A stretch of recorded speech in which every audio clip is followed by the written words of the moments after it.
வணக்கம். சனி பெயர்ச்சி பலன்கள். பொதுவாக சனி பகவானைப் போல் யாராலும் அருள் செய்ய முடியாது. ஏனென்றால் அவர் மிகவும் நியாயமானவர். அதனால்தான் தராசு போன்ற துலாம் ராசியில் அவர் உச்சம் பெறுகிறார்.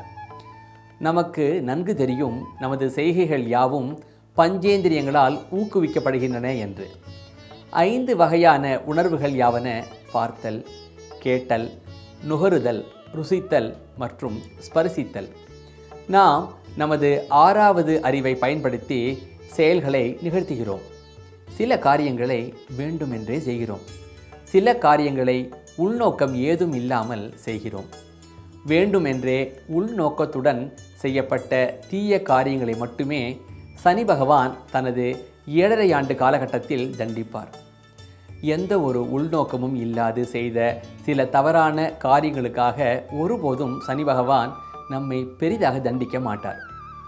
பொதுவாக சனி பகவானின் 7.5 ஆண்டு கோச்சாரமே மக்களுக்கு பெரிதாக தெரியும்.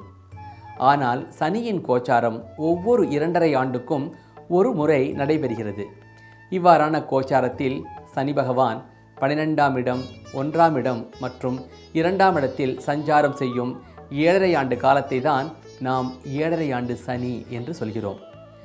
அதேபோல் சனி பகவானின் சஞ்சாரம் 8ஆம் இடம் மற்றும் 4ஆம் இடத்தில் இருப்பதை முறையே அஷ்டம சனி மற்றும் அர்த்தாஷ்டம சனி என்று சொல்கிறோம். சனி பகவானின் சஞ்சாரம் 3ஆம் இடம், 6ஆம் இடம் மற்றும் 11ஆம் இடங்களில் சிறந்ததாக கருதப்படுகிறது. இவ்வாறான சனி பகவானின் கோச்சாரம் இந்த ஆண்டு நவம்பர் மாதம் 16ஆம் தேதியன்று துலாம் ராசியில் நிகழ்கிறது. அந்த ராசியில் 2/11/2014 வரை அவரின் சஞ்சாரம் அமைகிறது. இதனிடையில் வக்ர கதியிலும் பயணித்து இறுதியாக 2/11/2014 அன்று இந்த ராசியிலிருந்து விடைபெறுகிறார் சனி பகவான்.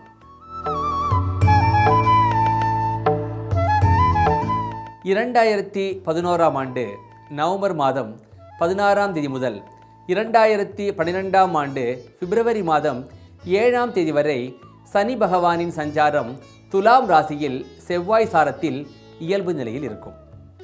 இது நாள் வரை தங்கள் ராசிக்கு அர்த்தாஷ்டம சனியாக 4ஆம் இடத்தில் சஞ்சாரம் செய்த சனி பகவான் 5ஆம் இடத்திற்கு இடம்பெயர்கிறார்.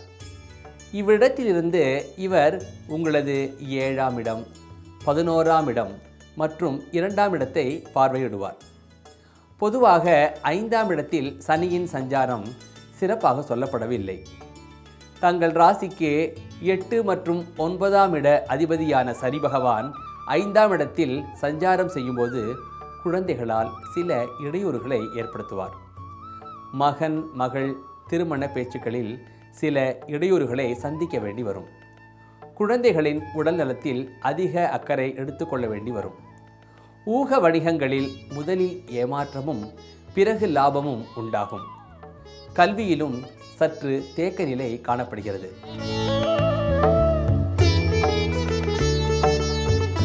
சனி பகவானுக்கும் செவ்வாய் பகவானுக்கும் ஹோமம் செய்யவும். பார்க்க www.astroved.com. மேலும் குபேர எந்திரத்தை தினமும் வைத்து பூஜை செய்யவும். பார்க்க www.astroved.com. இத்தோடு ஓம் சனீஸ்வராய நமக என்று 108 முறை தினமும் பாராயணம் செய்யவும்.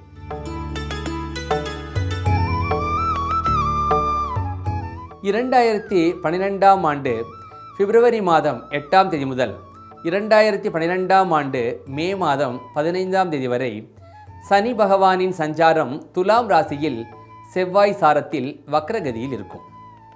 இக்காலகட்டத்தில் 5ஆம் இடத்தில் சனி பகவான் வக்ரத்தில் சுழலுகிறார். இதில் சில ஏமாற்றங்கள் பிறகு மகிழ்ச்சியாக மாறும் வாய்ப்பினை பெறுவீர்கள். நல்ல ஆரோக்கியம் பேண அனைத்து முயற்சிகளையும் மேற்கொள்வீர்கள். மகன் மகளால் நிதி ஆதாயம் உண்டாகும். அதனால் மகிழ்ச்சி ஏற்படும். மாணவர்கள் விளையாட்டுகளில் அதிக விருப்பம் கொள்வர். ஆனால் தொழில் ரீதியாக ஏதாவது ஒரு கவலை இருந்து கொண்டே இருக்கும். கடமையை மட்டும் செய்துவிட்டு பலன் எதிர்பார்க்காமல் இருப்பதுதான் சிறந்தது.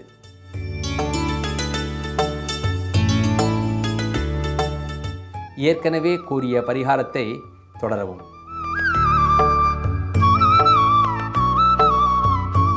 இரண்டாயிரத்தி 12ஆம் ஆண்டு மே மாதம் 16ஆம் தேதி முதல் 2012ஆம் ஆண்டு ஜூன் மாதம் 25ஆம் தேதி வரை சனி பகவானின் சஞ்சாரம் கன்னி ராசியில் செவ்வாய் சாரத்தில் வக்ரகதியில் இருக்கும். இக்காலகட்டத்தில் தங்கள் ராசிக்கு 4ஆம் இடத்தில் வக்ரகதியில் சஞ்சரிக்கும் சனி பகவான் மீது குரு பகவான் பார்வையை செலுத்துவார்.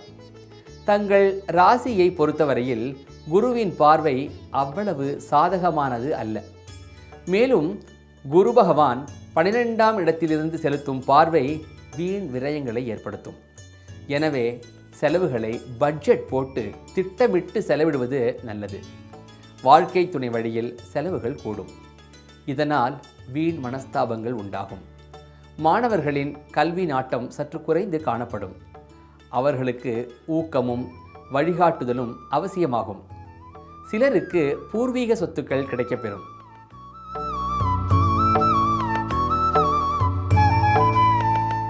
ஏற்கனவே கூறிய பாராயணத்தை தொடரவும்.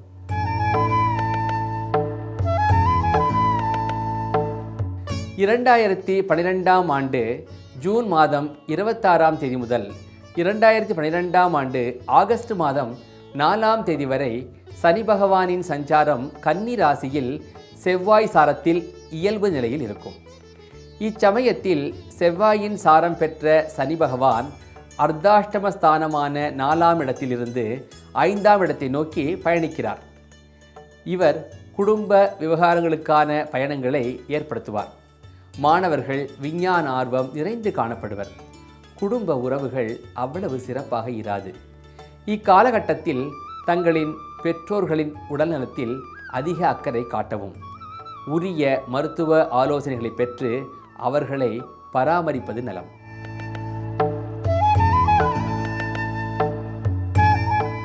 ஏற்கனவே கூறிய பாராயணத்தை தொடரவும்.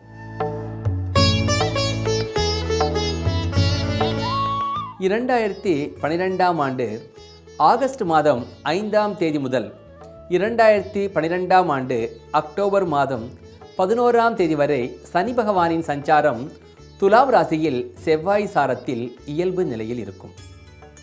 ஏற்கனவே 2011ஆம் ஆண்டு நவம்பர் மாதம் 16ஆம் தேதி முதல் 2012ஆம் ஆண்டு பிப்ரவரி மாதம் 7ஆம் தேதி வரை சொல்லப்பட்ட பலன்கள் தற்போது பலனளிக்கும். ஆனால் அந்த சமயத்தில் குரு பகவானின் பார்வை சனி பகவானின் மீது இருந்தது. அது நற்பலன்களை அளித்தது.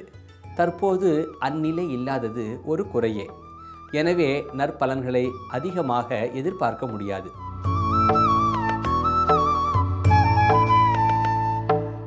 ஏற்கனவே கூறிய பாராயணத்தை தொடரவும்.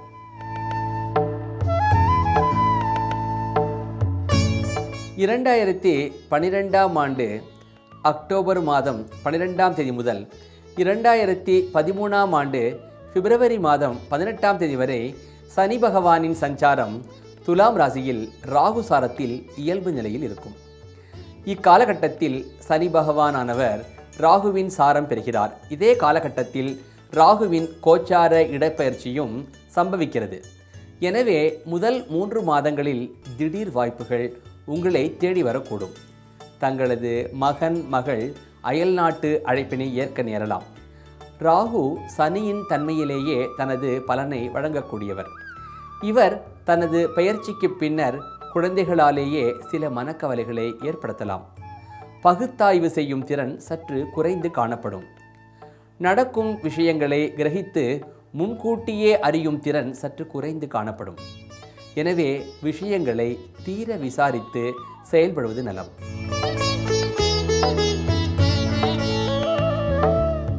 ராகு பகவானுக்கு பூஜை செய்யவும். பார்க்க www.astrovet.com. மேலும் மற்ற பாராயணங்களையும் தொடர்ந்து செய்து வரவும்.